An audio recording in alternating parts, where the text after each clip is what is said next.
What's up everybody, this is Dr. Ali Haider. Thanks for checking in. I just wanted to jump on here for a minute and give you some of my thoughts and give you some updates about COVID-19, what's going on, and some more information. Now I know there's a lot of fear and hysteria that's sort of swept the nation as this thing has moved its way over to the United States. But my job and our job as healthcare professionals, and especially the ones out here on social media, is to keep you guys informed and educated and hopefully provide you with facts so we can temper some of those fears. So I promise you, despite what is going on, you're not going to run out of toilet paper, all right? You're not going to run out of water. We're not going to all turn into zombies here, and this thing will pass, okay? So we just got to stick with it and do some of the things that we're uncomfortable doing for the time being. Now, I know you're hearing about every day the number of cases that have been reported. There's a ticker on all these news channels. Now it's up to like 4,200 cases in the United States. My advice is ignore these numbers, okay? We know from China and Italy and South Korea, this is gonna be an exponentially growing infection, and a lot of us are gonna be exposed to it. So in fact, the number of cases out there is probably grossly underrepresented of how many people actually have the virus, because we're very limited by the number of test kits that are even available.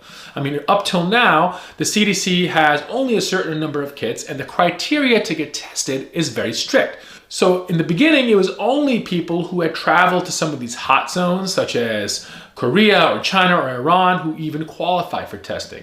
Or if someone was admitted to the hospital and elderly and very sick and high suspicion, those people also qualified for a test. The vast majority of people, especially the younger people who had some sort of fever and flu-like symptoms, did not qualify for a test. I mean, that's not incorrect, because up till now we only have a certain number of tests available and there's no treatment.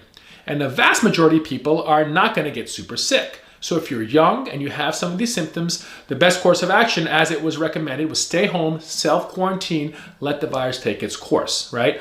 Now, the big problem with that is when it comes to healthcare workers. So we did not have enough tests to sort of test all healthcare personnel who came in contact with the disease or who had any symptoms that made us suspicious of the disease. So what happened, we assumed everybody has the disease and we sent them home. So then what happens is we have all these healthcare workers who are forced to stay home on a quarantine, even if they may not have the disease, just to play it safe, because we don't have enough testing kits to test them, right? Now, our healthcare system takes a big dent. We don't have enough personnel to take care of patients, let alone COVID-19 patients. And as the surge may occur of COVID-19 patients, we have a severe deficiency of healthcare personnel to take care of them. And that's a big problem, all right? And that's what we want to avoid.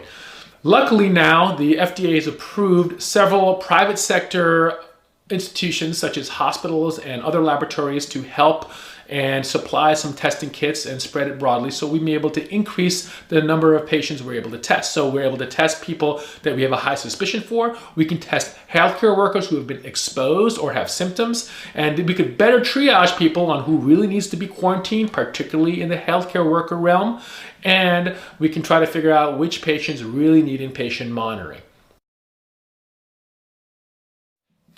Now, I want to talk a little bit about the transmission of the disease, okay? Now, there's been a lot of confusion and debate about this, okay? Now, this disease, COVID-19 or SARS-CoV-2, is a droplet transmitted disease, okay? So what that means is when somebody has an infection and they sneeze or they cough, little respiratory droplets will be introduced into the environment and potentially fall onto other people, onto surfaces, and by that regard, someone can come into contact with those particles and then transfer it secondarily to their mouth, nose, or eyes, okay? And that's how most of these people are infected, okay? This is not an airborne virus. That's something like measles and tuberculosis, where somebody who has an infection, they may cough or sneeze, and those respiratory particles, those viral particles, will hang around the air for a good period of time, when someone can walk by at a later point, breathe it in, and get infected. That's why measles is so infectious, okay? Now, COVID-19 is not an airborne virus. So why is this important? It comes down to also the type of masks and protection people need to use, okay? In an airborne virus, then these N95 respiratory masks are the only definitive way to prevent acquisition of the disease. Droplet transmission, again, you're not inhaling it directly, so As long as you keep your hands washed and you're careful what you touch and you keep social distancing, you can prevent transmission of the disease. Now, the New England Journal just released an article describing that this virus can be aerosolized. So that kind of lies somewhere in between airborne and droplet. Aerosolization means that these respiratory particles in some situations can hang around the air for longer periods of time rather than just drop to the floor like they normally do. Now, this is in certain situations, such as certain hospital tests or treatments, such as a nebulizer treatment when someone's getting intubated or when someone's on BiPAP. This aerosolization generally occurs in the hospital setting, okay? So this is why in the hospital, especially in these high-risk situations such as the ICU, people should be wearing these N95 masks to be extra cautious. And that should be reserved for healthcare providers, okay? Now, in the real world, when someone sneezes or coughs, that's not causing aerosolization of these particles, okay? So even if you're next to somebody who potentially has some symptoms, if you're wearing a regular mask, that's going to be just as good.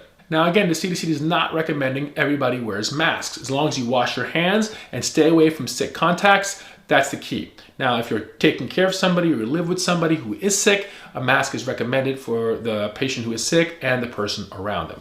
Other than that, I would not go nuts about the masks. Washing your hands, keeping your distance, that's the key. Anyway, that's all for now. Thanks for stopping by.